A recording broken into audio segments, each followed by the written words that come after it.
lagi di channel Indonesia Berpusaka. Pada episode kali ini kita akan membahas.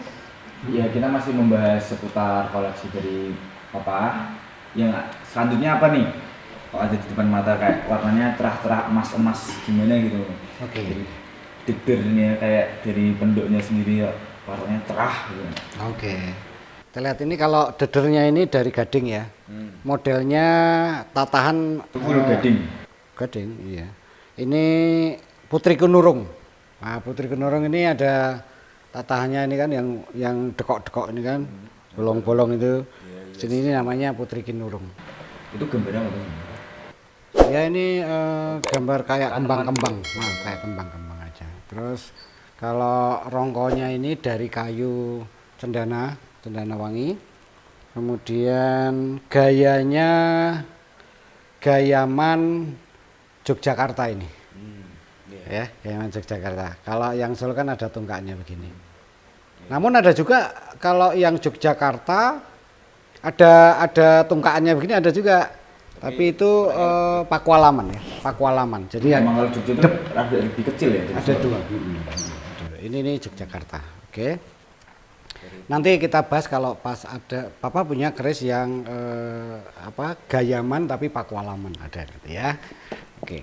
Ada sedikit bedanya. Nah, ini kalau yang pendoknya ini selorok ya, selorok ini perak. Nah, selorok ini ya, pendok Jogja ya. Yang ini kuningan. Yang ini kuningan, terus yang ini perak. Yang tengahnya aja. Gitu ya. Terus ini apa namanya ini? Mendak ya. Cincinnya ini mendak ini dari perunggu ya. Kita lihat dalamnya ya, kita lihat ya.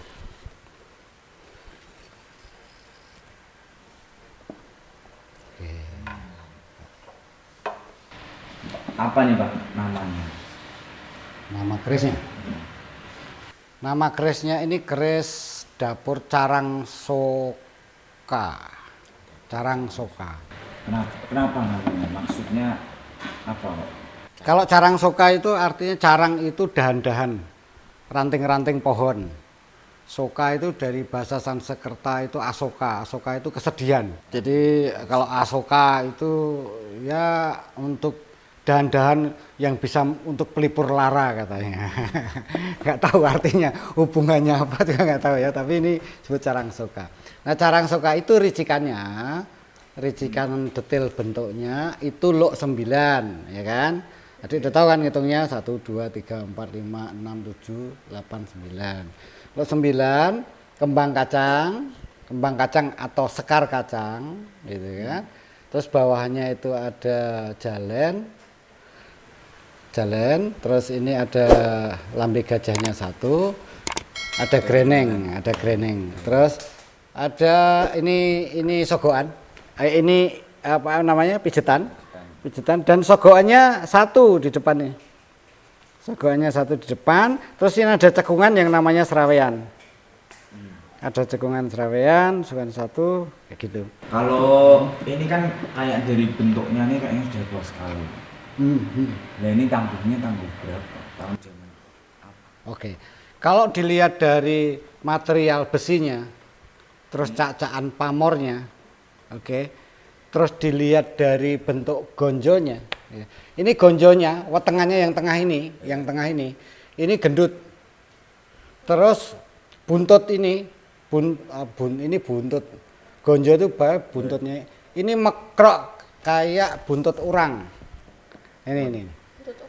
Nah, buntut urang itu bentuk ekor udang itu. Bentuk ekor udang tau nggak? Belakangnya kan mesti buka itu kan. Nah, ini. Ini terus ininya besar, terus dagunya ini lancip, ya kan. Terus dari sisi material bentuknya ini tangguhnya Singosari ini Kak, Singosari, tua sekali 700 tahunan. Ini salah satu yang sepuh. Nah, Singosari itu memang langkah tangguh. Tangguh itu kan sebenarnya yang disebut tangguh itu Majapahit ke bawah. Itu ada literaturnya, Atasnya itu langkah tangguh. Namanya langkah tangguh. Jadi ada Singosari, Kediri, Jenggolo, Medang Kamulan, Mataram Hindu. segala macam itu udah langkah tangguh, itu di atas tangguh ada tangguh Purwocarito, Kabudan segala macam itu langkah tangguh. Ya, kenapa kok dibedain orang-orang? Literaturnya Emang di ketentuannya kayak gitu dari bukan, jadi ada literaturnya. Kalau yang keris-keris Majapahit itu sudah ada literaturnya secara data itu sudah ada literaturnya, contoh-contohnya sudah bisa terdeteksi. Kalau yang tidak ada literaturnya itu hanya berdasarkan prasasti, terus relief di candi-candi kayak begitu. Itu kan cuma ngelihat aja di Candi Sukuh, oh ada model keris model kayak gini gitu kan. Terus di mana itu Borobudur ada senjata yang model kayak katgo, pedang pendek kayak begitu. Nah, itu langkah tangguh kan, era-eranya belum ada catatan secara tertulis kecuali hanya yang ada pada prasasti kan dipahat di batu-batu itu kan, sama yang di relief candi. Nah, karena namanya langkah tangguh ya kira-kiranya tambah jauh kan, kira-kiranya gitu. Kalau Majapahit ke bawah masih bisa diperkirakan karena ada catatan-catatan literatur yang dari para sesepuh dulu, dari kerajaan-kerajaan itu ada catatannya. Dulu Bapak ini dapat keris dari mana? Ini Papa dapatnya dari teman ya, dari teman Papa yang beliau ini dapat dari temennya lagi gitu. Jadi kayak keris itu biasanya dari kolektor itu sudah mulai misalnya kolektor tidak ada penerusnya diturunkan ke anaknya lah, anaknya nggak ngerti akhirnya kan nggak bisa ngerawat, akhirnya dialih rawatkan. Nah itu kebetulan jatuh ke tangan Papa. Nah, kalau pamornya ini gimana nih? Namanya sendiri pamor.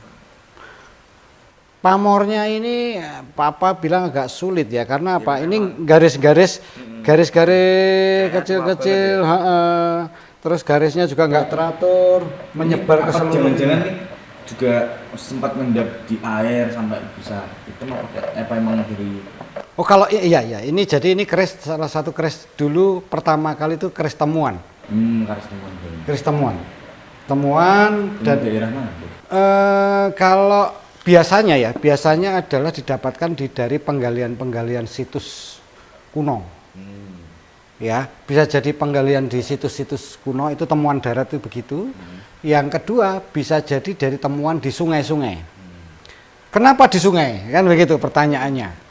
Salah satunya yang kita sesalkan kalau orang itu tidak mengerti tentang keris, tidak memahami tentang budaya-budaya peninggalan nenek moyang kita, kadang itu takut terus kerisnya dilarung. Dibuang di sungai kan, larungnya kan biasanya di sungai. Nah, disitulah seringnya ditemukan. Jadi, karena sudah terpendam di dalam air, ada lumpur, ada segala macam, pasti ada korosif. Korosif ya. Nah, keropos kadang itu bolong. Iya, jadi temuan itu ada yang temuan di darat, ada yang di air. Ya.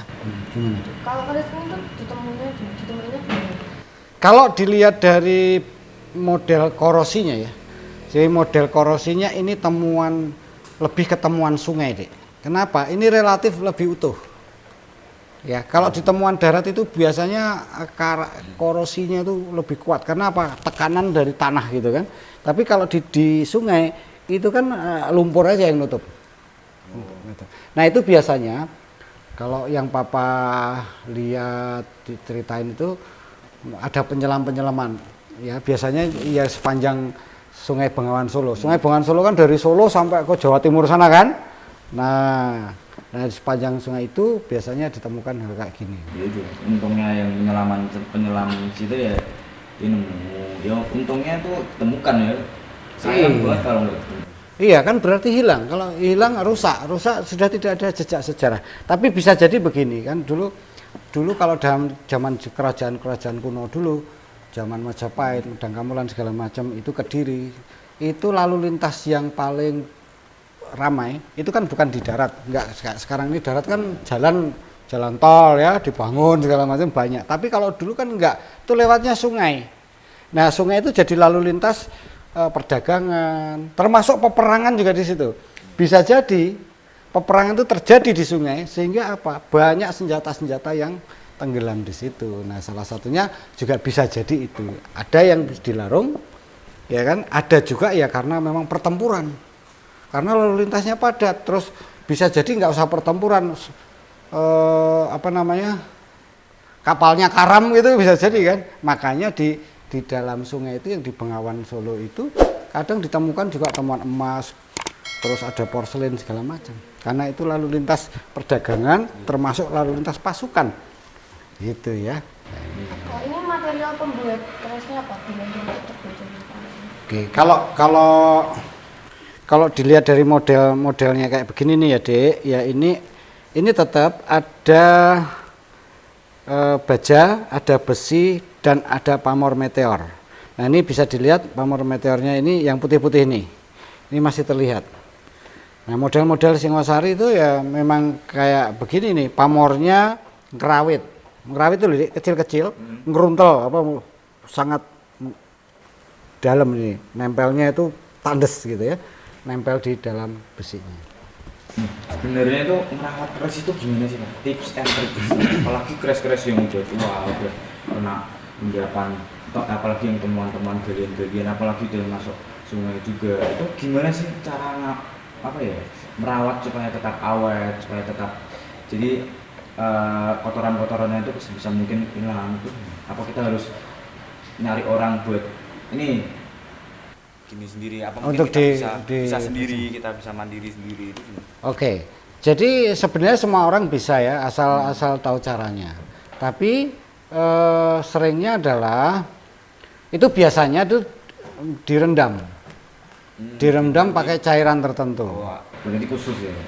Cairan tertentu. Karena apa? Biasanya kalau kayak begini ini dulunya kalau ini temuan dalam itu mestinya ada karat yang melapisinya itu nempel, sehingga harus direndam.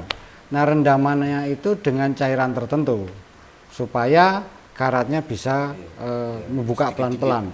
Nah kalau orangnya sabar itu tidak menggunakan cairan kimia, tapi biasanya kan lama tuh.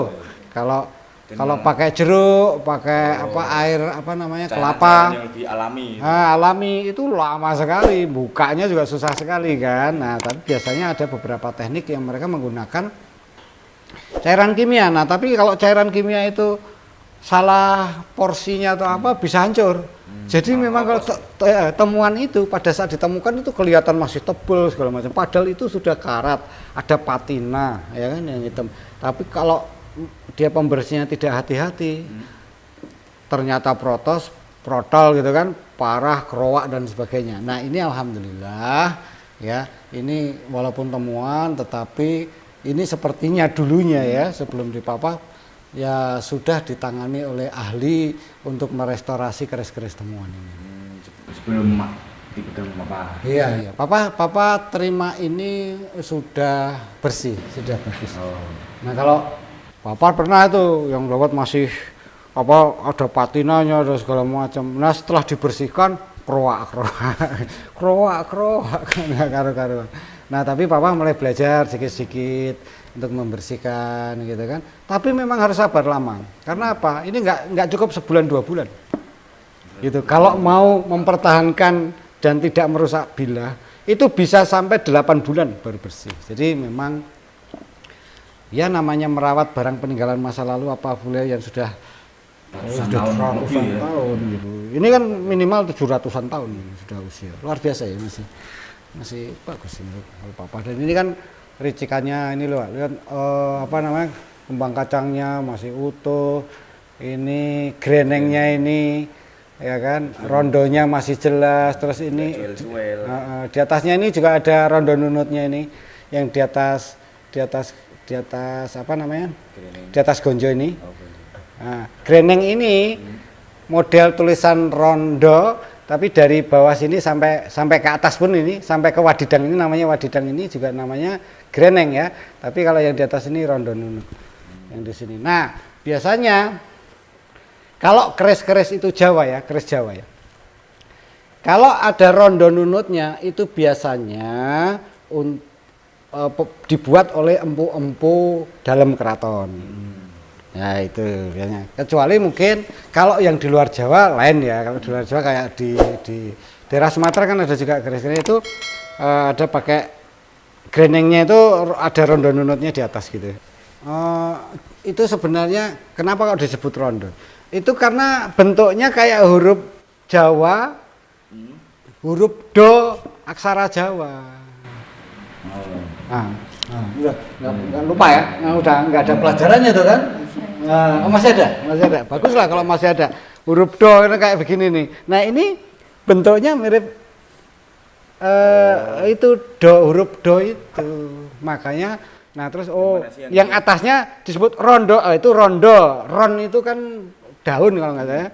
Nah daunan yang mirip huruf do aksara Jawa. Gitu. Lah kan kok rondo nunut, nah maksudnya nunut di atasnya itu nemplek lah di nunut itu di. kata yang terpisah ron sama do itu kata yang terpisah, beda arti.